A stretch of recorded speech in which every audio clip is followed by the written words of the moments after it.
vinyl resurgence? To us, vinyl never left. Welcome in to the Vinyl Community Podasts. Back in the building. Super excited. Super duper excited. This is Concert Buddie. If you're familiar with the channel, I don't need to hear anything about me, but you do need to hear about my guest. And if you don't know my guest, you're about to know my guest in a big and maybe intimate way. We'll see how it goes. But I am joined for this latest rendition of Mind of the Record Collector. No probing. The channel, if you're familiar or unfamiliar, is Vinyl Rewind, and host is Eric Callero. Am I saying that right? Eric Callero? Man. Yeah, you got awesome. Eric, thanks for joining us, sir. Yeah, thank you.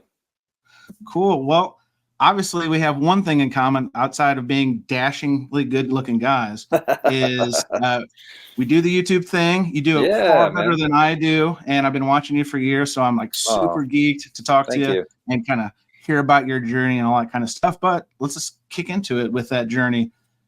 When, why, the inspiration, I guess, think about starting a channel, because all my limited research shows it was 2011. Did I get that year right? Tell us about it.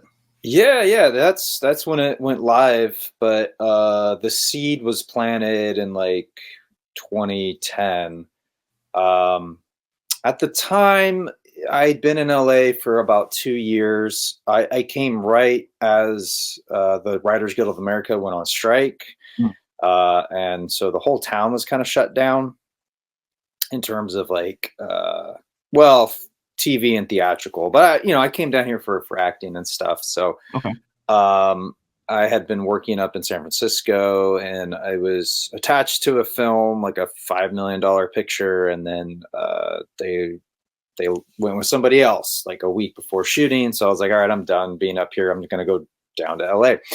And, there were still commercials going on. So I had books and stuff like that, but sometimes my wires get a little crossed as we age. Tell me about it. That's when IMDb comes in handy. But basically, I had, let me just double check, because I don't want to I should have. Oh, okay. Yeah, I was on the Conan Tonight Show. Yeah, that would have been 2009. Okay. Yeah, so I had, so that's right. So right about that time, we also had the housing market crash and subsequent kind of recession going on. And I had this kind of semi-regular gig on Conan's Tonight Show, but then obviously he got in that whole situation. And so basically he lost the show, and subsequently I lost that job, and there really wasn't a lot going on. So I was just getting a little frustrated, and I talked to this gentleman who I would occasionally work out with at the CrossFit gym I was going to at the time. And he was not known to me, but everyone said, oh yeah, he was on this show Jag. So I was just like, well, what do you do in between acting gigs to kind of keep things, interesting for yourself? And he mentioned a couple things, but it got me thinking, like, okay, I should take things into my own hands. At the time I was doing a lot of wedding videos, so I had equipment, and I have a degree in filmmaking. So I'm like, okay, I have the means. There's this thing called YouTube, and at the time I was watching a lot of Angry Video Game Nerd and Nostalgia Critic. So I was inspired by all of that. I'm like, okay, what could I do? And as I was driving from LA to Santa Cruz, it's a long drive. It's about 3.5 hours straight in the middle of California on Highway 5. If you've ever driven it, but yeah, it gives you time to think. And so that's the genesis of the show, was like, okay, I don't want to do video games or movies. Maybe I can do like music reviews. And there was this another creator, Brad Jones, and he had this thing that I really enjoyed, where he would taste snacks, and this was before like React was really like a thing, and he would react live, to tape. He would react how these different snacks tasted. And I thought, maybe I could do that, but for music. And then I called my old roommate, college buddy, and he had a camera and a tripod. And we used his stuff for some reason. I'm trying to remember why now. I might not have had, actually, now that I think about it, I probably didn't have all the equipment I have now. That's right, because, it's funny to think back. Yeah, like building the plane as you fly it kind of approach. Yeah. But I had like a I think I rudimentary had a Radio Shack microphone that just plugged in like a little lavalier, like kind of like this. And yeah, we just shot like 7 episodes. No, I must have had a camera because, yeah, I probably had just gotten my first DSLR that could also do video, I think. Because, yeah, I did the intro. It's so weird to think back. Yeah. But that I shot that towards the end of 2010. And I quickly learned that the reaction wasn't that interesting to watch because there was a lot of like, oh, that's interesting. But it was just like, I mean, now people do it. But at the time, I think, I don't know. Maybe I hadn't figured it out yet, but I realized I was much more engaged if I was talking about the record and maybe a little bit of history and that sort of is like how it started. And then how we got to this is my buddy Josh saw what I was doing, and he's a production designer by trade. So he designs like film sets and like objects that go in film. And so he has a real design sense. So he had this whole idea like, well, what if we did it this way? And then, so if you go back to my earliest episodes, it was just like on a kitchen table. And then it turned into like I used the house that I was living at. We kind of dressed it a certain way. And then eventually we built the first section of the set, but they're like panels, which is how they do it in film. You know, they have these panels set up, but it would take like almost 3.5 hours to put it up and take it down in total. Oh, sure. So, you know, it ate a lot of the day. And then even then, like I would have to like memorize everything I talked about. So it was very laborious. So just over the years, I've sort of refined it down to kind of what it is. Make it real tight. Yeah, sure. Yeah. And even now I'm still trying out different ideas, and just, it's so interesting. You know, we could get in the nuts and bolts of it, but like, it's so interesting. Like it almost doesn't matter what your content is as much as like the title and thumbnail. Like it's dead to real, my friend. That is so true. I mean, you could, and I'm sure you've experienced it, something you've put a lot of energy and thought and planning in, and then it's out there and it's a dud. But then something that's just kind of spur of the moment, and you've got the right name, thumbnail, and something that took you hardly any time, and then it's a rocket ship. It's the wildest thing. Yeah, I mean, I've sort of experienced, like I did this Is Elvis Alive conspiracy theory video. And it did fine when it first came out. I was happy with it. I think maybe it cleared 100,000 views within the first couple of months. And then all of a sudden it like shot up like a rocket ship. And I traced it back and I realized, oh, that's when the first Baz Luhrmann Elvis trailer dropped. Oh, sure. So you kind of going along. And now it's one of my top most viewed videos. It's really interesting, and it actually for some reason it pays the best too. It's so funny. Thank you, King, wherever you are. Thank you. Yeah, but that's the other thing too. Yeah, I mean, it's so volatile. Like it's really difficult to make this your job. So. For sure. Talking about, the thought process early on, because one thing that is definitely stands out to me, and I'm sure a lot of people who watch your channel, is the aesthetic of what I'll call your lair. Now, is that a static place in your home? Can you talk a little bit more about that? Because obviously the wood paneling and the look is clearly very intentional. It's very cool. Yeah. Where did that kind of come up from? Yeah, I mean, credit to Josh. I mean, his whole idea was, I mean, we had a lot of ideas early on, but it was never meant to be like I'm from the past. It was just more like, why don't we embrace, because this was 2012. So even at that time, records were starting to come back, but you know, we sort of agreed that, you know, the mid 70s was sort of like the peak of the album and the vinyl. Like, you know, you have Pioneer turntables and like the type of speakers that people had, and you had these sort of really nice man caves, and sort of like the album really as a package really came into its own. I feel like you had a lot of really nice, almost every record was a gatefold, and then you had Zeppelin and other people. I think Santana even had a crazy fold out thing. Zeppelin had some really cool cutout.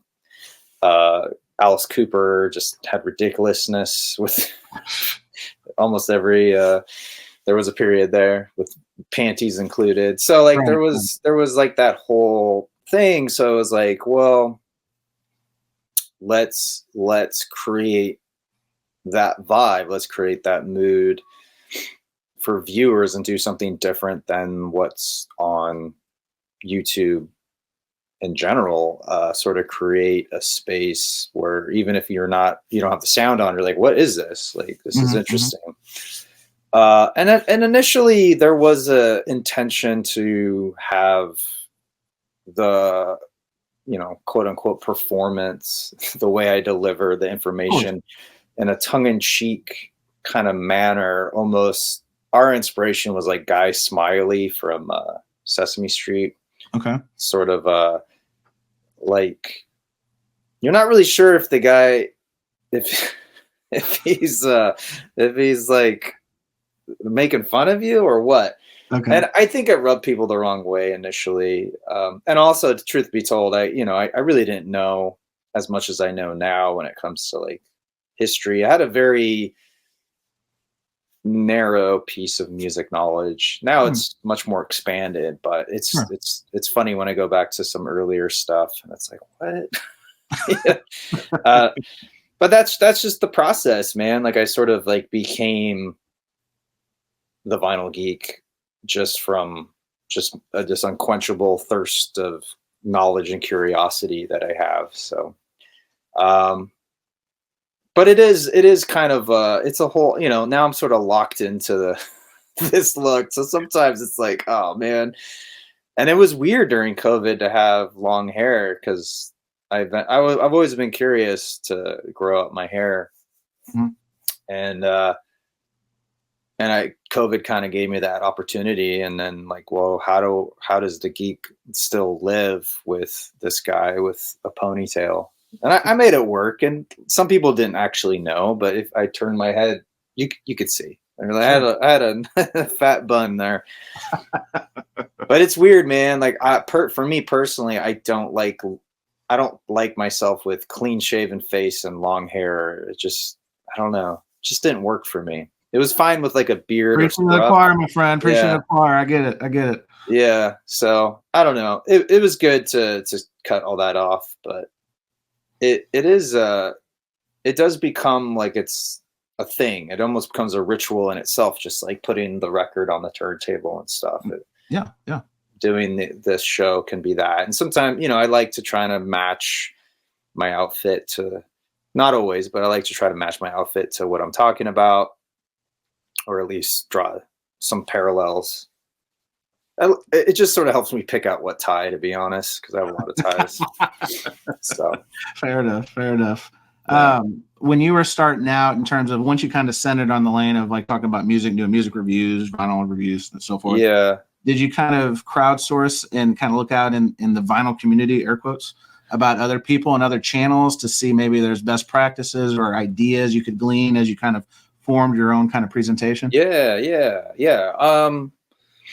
Most of what a lot of the inspiration initially was, the Nostalgia Critic and the Angry Video Game Nerd, in terms of like how to present it. And at that time, there were people doing music reviews. I mean, the Needle Drop was definitely around then. I think at the time he probably had like 250,000 subscribers. Sure. You know, he was like still is the guy. Yeah. But yeah, he, you know, that was a thing. But I was like, okay, well, he's the Needle Drop, but he really doesn't talk about vinyl. I mean, he has sense. Obviously, he has some vinyl centric things. He's got a stack of records behind him, but Yeah, that's the thing I noticed, is that most people weren't actually weren't like, they were reviewing the music, but they weren't Not necessarily format specific, sure. yeah, or like reviewing the quality of the pressing. And there was another guy, I think, I want to say like the Vinyl Guru or the Daily. It was somebody who uploaded every day. And I was like, wow, I don't know if I could do that. He had long hair. I forget his name, but it was like Guru. There was a Guru name in it. Might have been the Daily Guru. I don't know. But and then I did catch on very early on with the vinyl community, but there was something I wanted it to be a little bit more. I wanted it to be more. I don't want to say written necessarily, but I wanted it to have balance, structure. Is that less like a ramble and more like specific. Yeah. Discipline to it, sure. Yeah, not just a show and tell, and not just. I mean, I did in the early days do I think at least one response video to somebody, but I never truly felt a part of the community in terms of like keeping up with people and replying in that sense. Like, I felt like I was always on the periphery, but that was just by my own choice. It was nothing like, I never felt any bad blood or anything. And I would occasionally watch people's videos, maybe comment, but yeah, I wasn't that actively engaged. I felt like I was doing something adjacent, but not something a little different.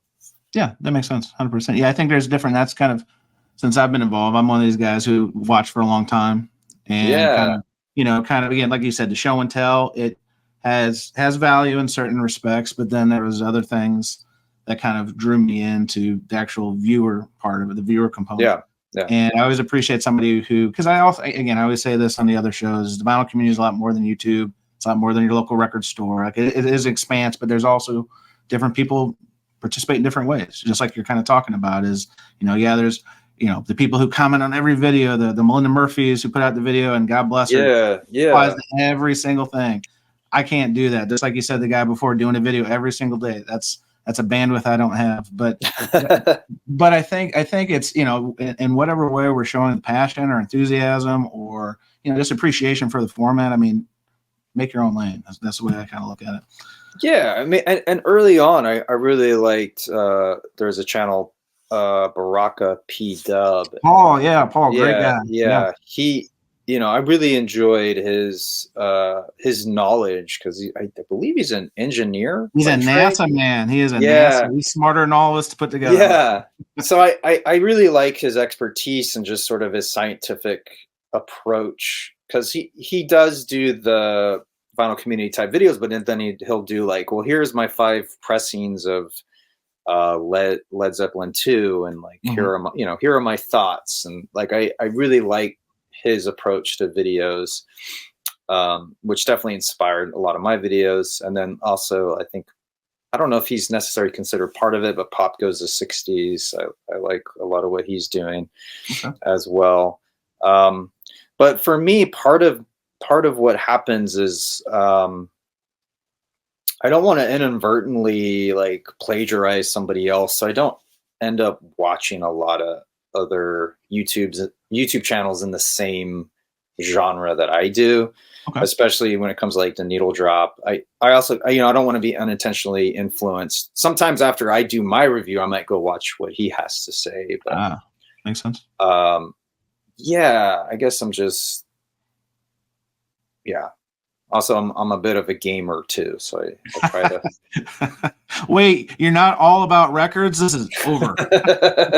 You have other interests? Come on, Eric. What are you doing? I know. No, I appreciate that. In terms of the content you're putting out, is there a process, or do you have like a, generally speaking, high level like way you come about the idea, and then kind of how you pen to paper it? Do you kind of just have like a thought tree and then say, okay, now I got to set the time up, do it, put it out? Like, how does your process work? Yeah, it's it depends. Like I have a Google Doc of like ideas that I've written down, maybe like a sentence or like the title of something. And then I try to like,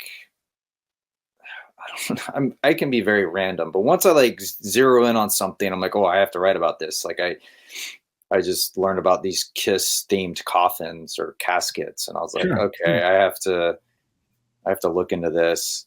And then, you know, sometimes what's presented is like there's not a lot to the story. So then it's like, okay, well, maybe I can do something different with it.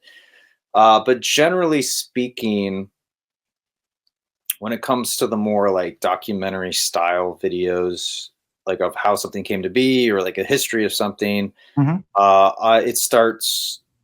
usually starts with just like going to Wikipedia and just sort of hitting like the beats. Okay, what is the overall global picture of this idea? And then I'll scroll to the bottom and start looking at the sources. And then I'll go to the sources and like start reading out more about that. And then I always try to ask myself why. Like I just finished writing this piece on Ringo for president. And that was just inspired by a Reddit post. Someone said like, what's the deal with Ringo for president?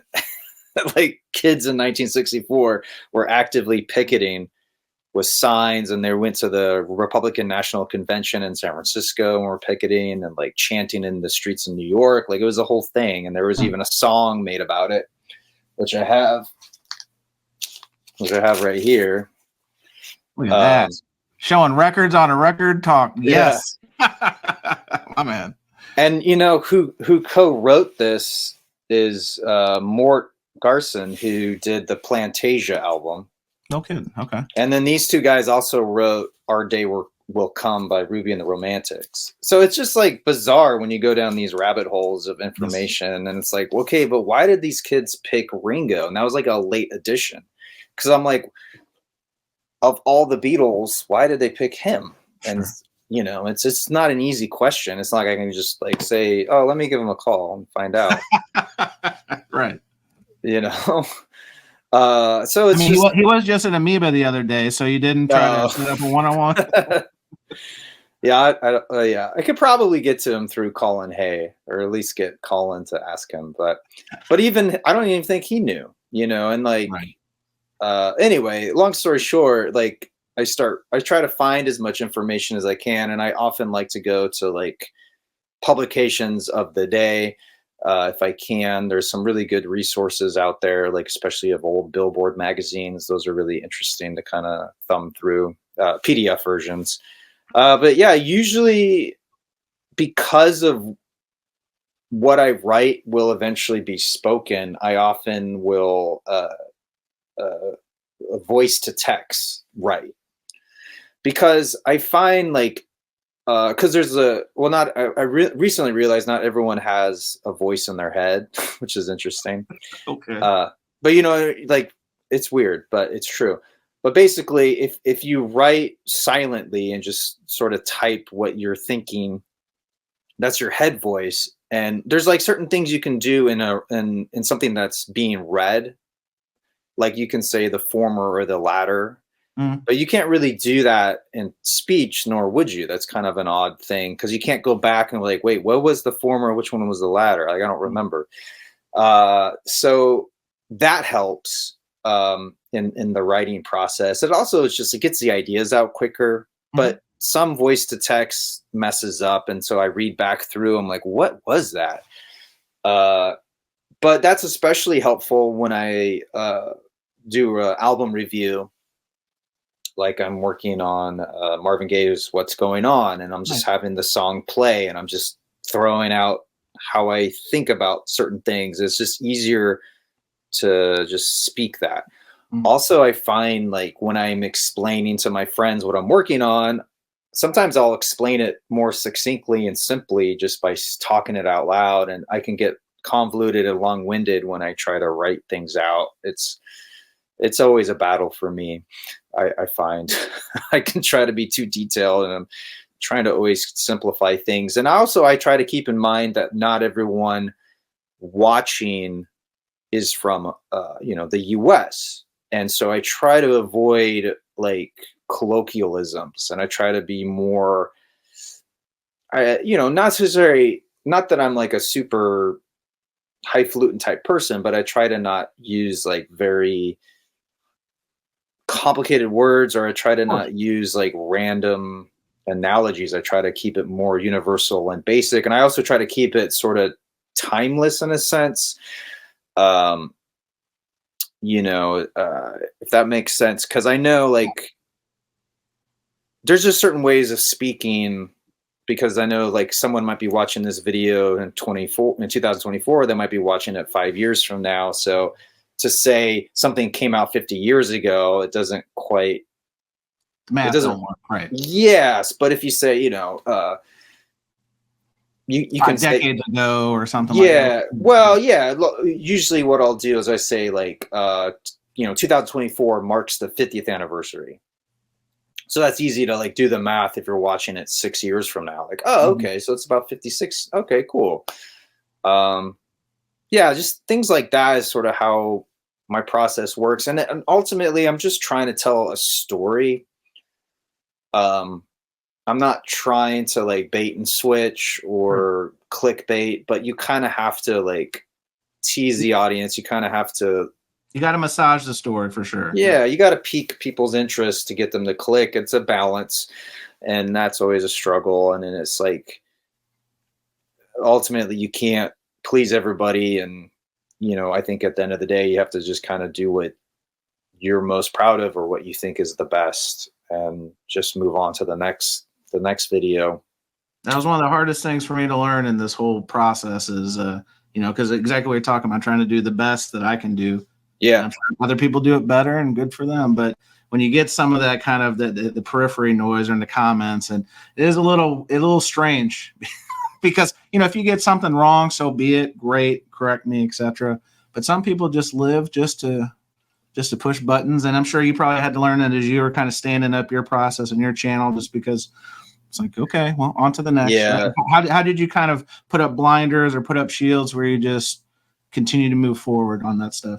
Yeah, it's just funny with comments, because like, there could be 1,000 very nice comments, or generally cordial, but then you'll get the one that just, I don't know, rubs you the wrong way, and it's like that's all stepping on a Lego. Yeah, right. That's all you think about. So yeah, I usually have like friends or other people like look at the comments, because it's just good to help me kind of like filter through it sometimes, because yeah, it can be detrimental. It can like really set you back, which is, I don't know.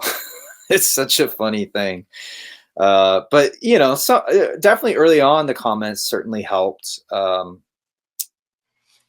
would say, because I did make a lot of mistakes. Like one of the ones I can't really live down is pronouncing Greenwich in my Jimi Hendrix video, Sure.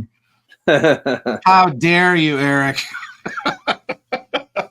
And also, it's like a catch-22 sometimes. Like, people from Melbourne call it Melbourne, But for me, it's like if English speaking people pronounce it a certain way, I'm going to probably try to pronounce it the way they will. It's sort of like, you don't call it Louisville, you call it Louisville, right? Kentucky, right? It's just, I don't know, but people. Damned if you do, damned if you don't. I'm with you. Yeah, so it's just, yeah, you kind of have to just, you can't be indecisive. You just got to decide, or you can just acknowledge, like, hey, some people say it this way, I'm going to say it this way. That's another way you can kind of, sure.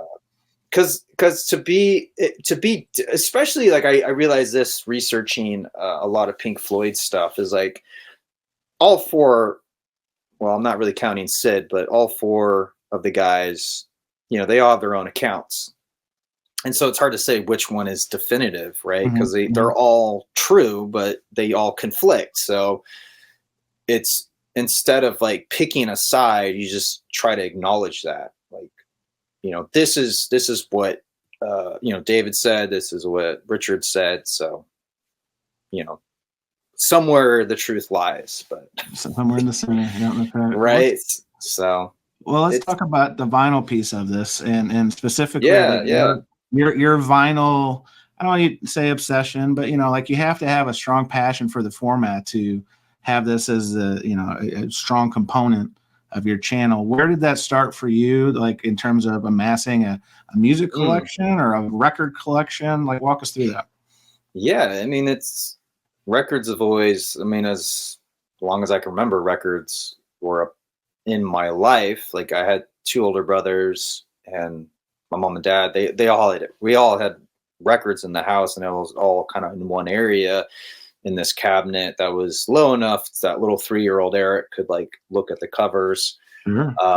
My brothers, I remember, would make copies of the records onto cassette. Not always mixtapes, just like a copy of it so they could listen to it in the car. Mm-hmm.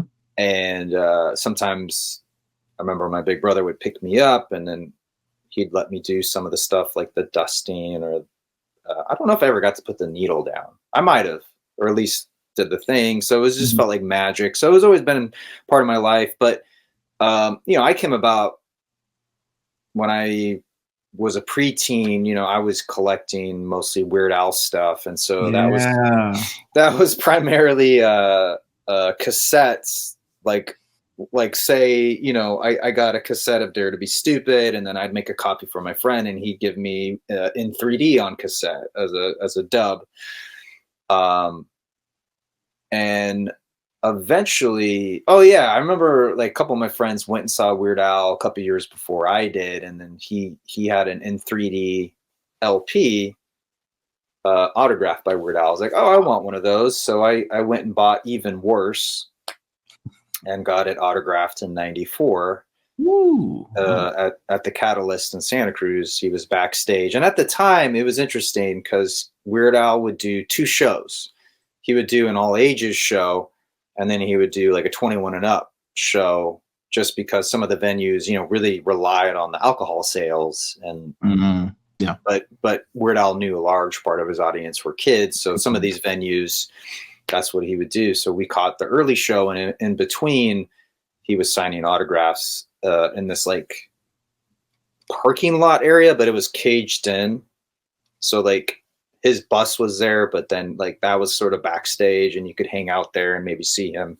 So he came out and talked to us for a while. So yeah, it was just one of those things. Like CDs were available. The Columbia Record House obviously was a thing. But they were just very expensive comparatively to like cassette and even a record. So you would just sort of like, well, and also like our cars didn't have CD players. So it was just like, what are you going to get? Might as well just get the record because it's $5 at the local record shop. And then I can just make a cassette from that and actually make put a couple albums on there. And so it sort of just came out that way because that was the only way you could get a lot of this music or hear this music. And then my parents were always going to garage sales. And so as my interests started changing from like getting toys, it was like music. And I would look through record collections. And my dad at the time, he owned a flooring store. And so he would go to people's homes, and he went to this one home and he said, Eric, you got to come down here. This was like, I must have been able to drive. Yeah, this might have been like 99. And I say that because I'm getting a little ahead of myself, but I just remember this distinctly. It was like the first time I just got to dig, like seriously dig through records. This older couple, they were just letting go of a lot of stuff, and they had just stacks and stacks of records that I could just take whatever I wanted. And I remember a lot of this stuff was like a lot of crooners and like pop from the 50s and 60s and classical, but they also had a large collection of exotica stuff. And I had never seen some of this. So I was like, oh, this is cool. There was something very alluring about it. But even before then, I should back up a little bit, but like in 95 95, 96, I started getting in, or I guess it was 97. I started getting into like going to thrift stores and like finding cool clothing and stuff. And after a while, you would do kind of the round and you'd just end up at the records just to kind of see what kind of funny covers there were. Because I was all about initially like buying up stuff I thought was funny or like just to show people, because I like to, show people things or educate my friends. Like, hey, did you know Eddie Murphy put out a single, or like Don Johnson had an album, Bruce Willis or something. Yeah. Which I love that Bruce Willis album. And so, yeah, that was sort of a natural thing where I would just like, even this suit was from a thrift store, this tie, it was just like, and I would make like silly movies with my friends, and I would edit them at the public television TV station. It was all like VCR to VCR, but they call them VTRs, the kind of a higher end thing. We put things on SVHS, and eventually you'd be able to broadcast them on the local channel. So like that was my YouTube before YouTube. Pre-YouTube, love it. Yeah. But yeah, so it just started, so I would say for a long time, I was collecting kind of weird off the wall stuff because I was heavily influenced by like Weird Al and Dr. Demento, and I would often just get stuff for cheap. I really wasn't going to a lot of record stores to dig. Mostly when I went to a record store, it was to find something specific. Like I really need this album, or we would like go to the record store before going to the movie. So just kind of browse. Like I really wasn't going to like buy this or that.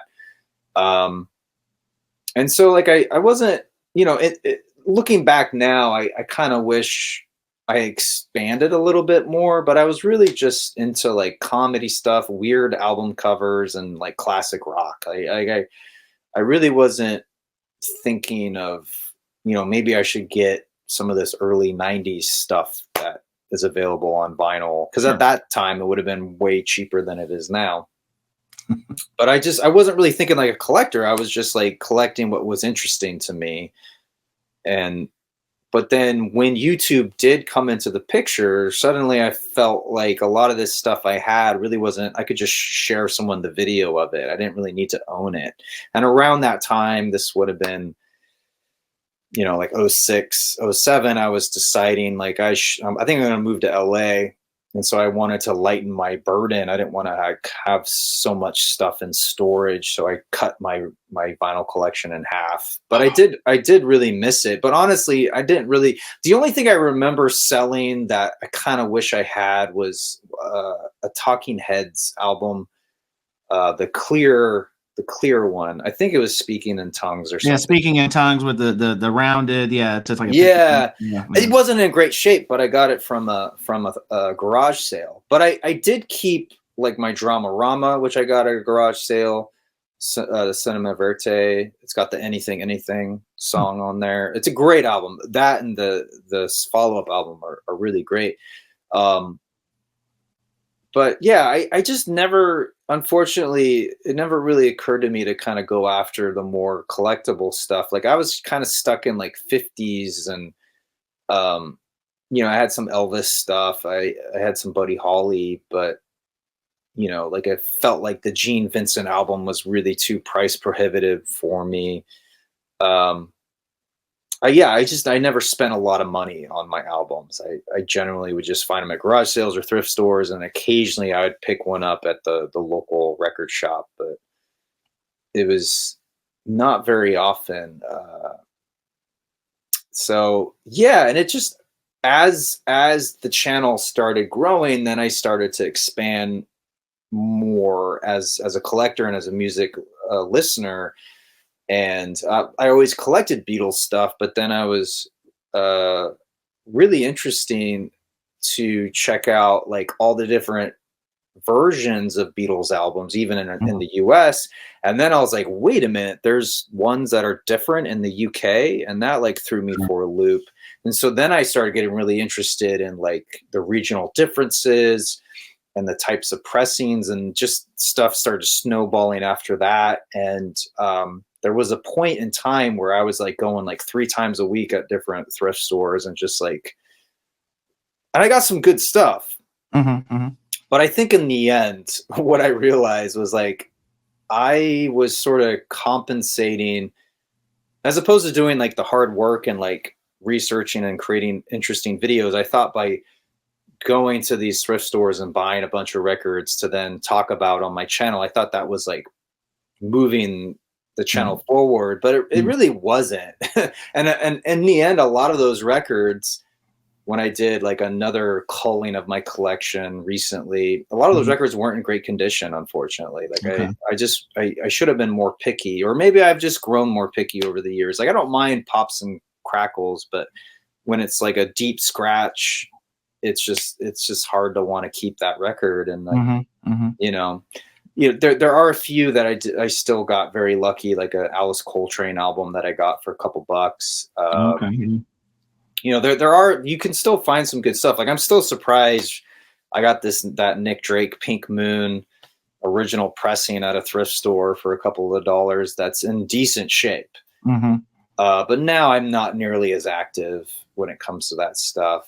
Well, that's what I was going to ask you is, you know, with the vinyl renaissance, I'm using air quotes there, and then obviously the hobby growing exponentially in the last 8 to 10 years. Like, where are you like finding records? Like, obviously outside the Nick Drake, like at least where I'm from, and for other areas and other collectors I talk to, I mean, the well is drier in terms of finding like high quality pieces at thrifts, Goodwills, that sort of thing. So like, where now you are in kind of, you know, in California, there's a very fertile ground of, you know, shops that have used, you know, we talked about Amoeba, Atomic. There's so many, right? Permanent Records, another good one. Where are you finding records more often than not these days? Yeah. See, the thing with me is like, I had some life events come up that put me in a position of some debt. So I had to cut back a lot. Sure.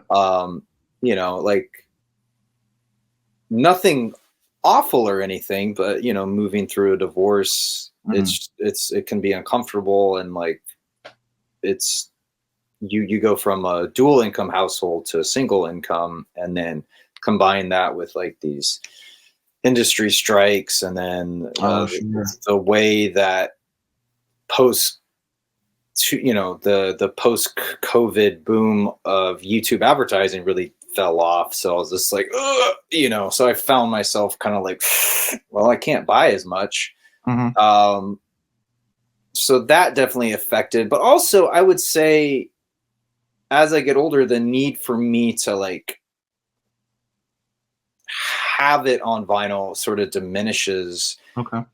I think I'm moving more towards like an all killer, no filler type collection. Like I just want the albums that I absolutely love as a way to sort of like, oh yeah, like this is a reflection of me, as opposed to I may talk about that album more. I think it's like I have to have one of everything, or one of an example of every genre of music, just to show like my credibility as someone who talks about music. But I realized like it collections whatever you want it to be. It doesn't have to be this or that. And then also I realized like I used to think I had to have the physical object in order to talk about it. And I've realized that the audience will accept it either way, depending on the type of content. Obviously, if I'm talking about different pressings, it's important to have them. But even then, it's like,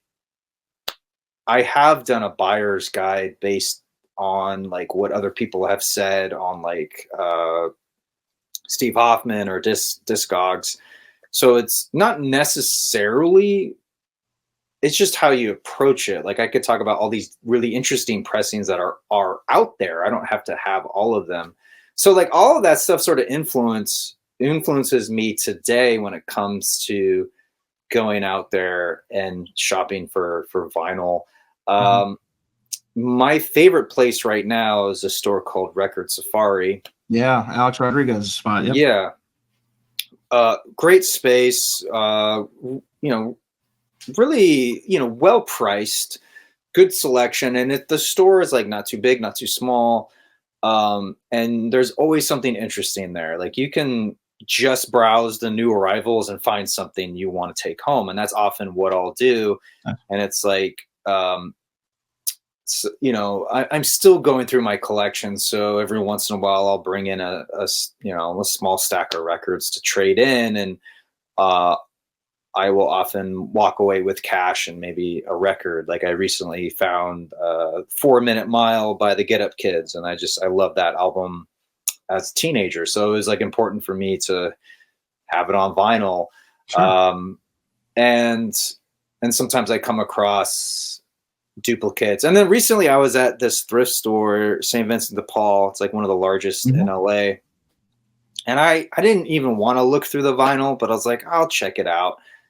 And I came across some really cool records, like this one that's ridiculous. It's a series where they take, like, I wouldn't even call her famous, but they took this actress and then they give you a script and she says her lines and then you can say your lines.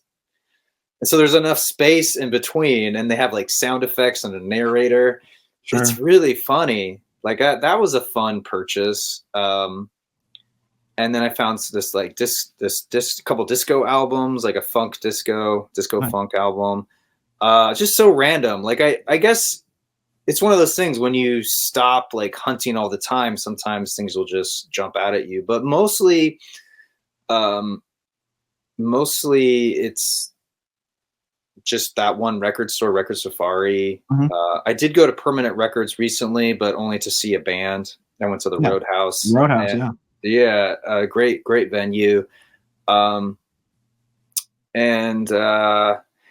but you know, I think I should mention that because of my position, I am in this unique place where often I will get promo copies. Right. So that also has an effect. Granted, would I buy a lot of these records? You know, maybe not. But I am it is very lucky to be able to like listen to new music on vinyl first. Like not everyone has that luxury, and it does change how I listen to it. Cause sometimes I'll preview it on Spotify and then I'll throw on the record and I was like, oh, you know, it sounds different, even though it doesn't make any sense, but it affects me differently. And so, yeah, I really enjoy that. So, but again, yeah, a lot of the stuff that gets sent to me is not always stuff that I would pick out, but I always like to give everything a listen and to give back. And granted, you know, they are promo copies, but there's still a lot of work involved. Listening to it a couple, like 2-3 times, putting together a video, writing, even just 1 minute reviews. It takes a little bit, and also to come up with different ways of talking about an album and giving it, you know, not just like coasting through it, but actually talking about it. There's definitely some work involved. So, but it's funny, when I first started the channel, I was like, yeah, I'm going to get free records. But now it's like, that's not why I do it at all. Of course. Yeah. I'm with you. All right. Well, Eric, we're rounding third to borrow a baseball term. Okay. We've hit the heavy lift, and let's end this one on a fun note with the lightning rounds. A couple quick, easy peasy questions. Let's start with this one. Talking about looking for records. Can you recall the number one find in the wild that blew your mind, gave you the most joy? Like, there's got to be, like, I always call it the oh shit moment. You're like, oh yeah. You know what I mean? Like, is there one that kind of comes to the forefront for you? Well, yeah, that recent Pink Moon Nick Drake album, because I was just in a Salvation Army thrift store in the back corner. I thought I was on a prank video. I looked around. I'm like, this can't be real. Like, or there's Tom something. Bergeron walks around the corner and he's like, Eric. But yeah, like I just figured something was really wrong with it. Like, why would this be here? Like, it just didn't make any sense. Like, I just didn't. I thought those days were over. Like, I remember somebody found a really early press, like they since changed it on the official release, but it was an early press of Free Will and Bob Dylan, and it had completely different tracks on. It was a promo copy. It's like someone found that in a thrift store. Like it was like one of those moments. Granted, it's not as valuable, but the other moment I had like that is I used to back in the day before Discogs, you had the gold mine record collecting books, like foam books, thick, heavy, hard to bring around in a thrift store. Took you forever to look something up, and they weren't that detailed, right? Not as much as Discogs, and I remember in the center they had color pages, and it was all about the Butcher album and Yesterday and Today by the Beatles. And I was like, I was kind of learning this. This goes back to like learning about the different pressings and how there's different Beatles albums, yada, yada. And I was like, that's interesting. And in the book, you can like put a little check next to the album you have, right? Like a baseball card checklist. Yeah. So I, for like a good couple of years, I thought I just had a regular Yesterday and Today, but then I was flipping through the brand new edition, like the 9th edition of Goldmine. I was like, wait a minute.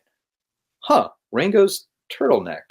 And I like pull mine out and I'm like, and then I noticed like on the bottom corner, it's starting to peel up. You can kind of see it. And I was like, oh man, this is it. This is so, and suddenly this $20 record is now $300 record or whatever.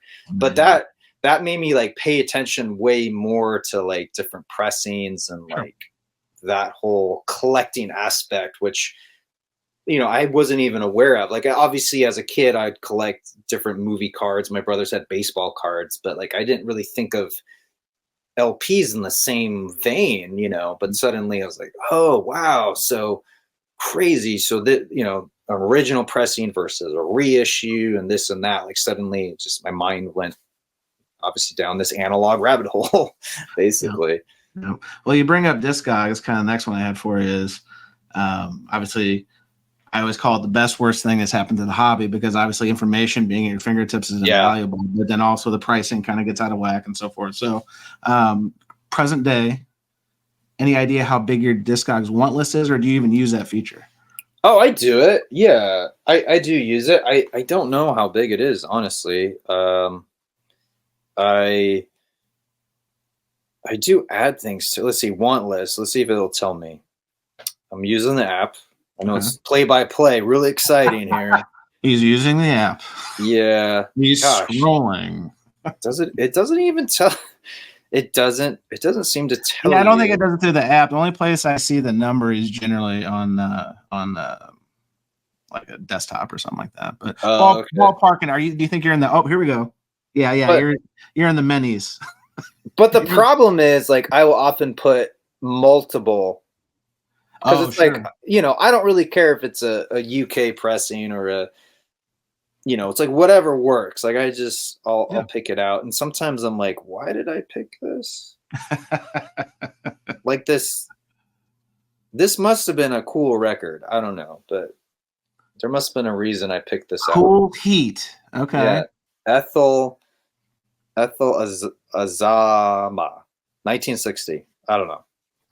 There must have been something I heard. And then for some reason, I've been wanting this Daryl and Oates album. Yeah. Hall & Oates, with the makeup. Yep. Yeah. But I have yet to find that. It's out there. Don't overpay on that one. That one will pop up. I guarantee. George Foreman. Yeah. That one will pop up. I know. Oh, I eventually got this, but I got a repress of that one. Okay. What is, I can't see the title. What is it? Oh, it's Eden Abbe's Nature Boy, but it goes for quite a bit. Whoa, yeah. Why does it not adjust? Oh, there we go. I saw the hundreds. Okay, yeah. Oh, daddy. Yeah. It's a pricey one because it was released on Delphi Records, which is sort of a regional Southern California label in the 60s that mostly released surf music. Okay. Nice. And this was his only album. He's famous for writing the song Nature Boy that Nat King Cole kind of made famous, and then Moulin Rouge years later made kind of famous again. So Love it. All right, last one I got for Eric. Now I'll release you into the wild. Is that talk about your program, because you've done interviews on your channel before. Yeah. Is there a dream guest or a project? Weird Al. Eventually, is it weird? Oh man, you didn't even get that. And then, you know, but the problem is, like, you know, you might think I would say like Ringo or Paul, but it's like, I don't know. What do you, I mean, imagine you have Paul McCartney instead of this schlep, and you're like, what do you even ask the dude, right? What hasn't he already been asked? Right. Like, you mean, you could ask him, what would you have for breakfast today, Paul?